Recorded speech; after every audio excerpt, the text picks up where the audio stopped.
You are standing on your beautiful parquet floor and ask yourself, how and with what can I best clean this? The answer is simple. I'll show you. First, clean the floor with a soft broom or vacuum cleaner.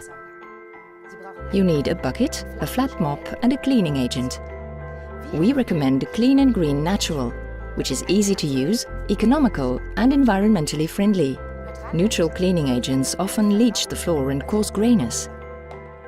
Pour half a cupful into a bucket with 5 liters of cold water. Cold water, I hear you ask?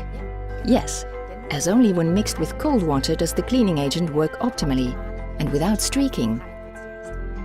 Now immerse the flat mop, wring it out well and wash the floor, leaving it damp, not wet. Precisely.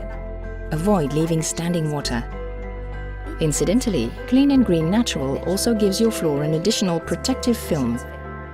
Depending on how dirty it gets, you should also occasionally thoroughly clean the floor with Clean and Green Active. Use Clean and Green Natural afterwards to reapply the protective film. After cleaning the floor, rinse out the cover well with warm water and leave it to dry until next time.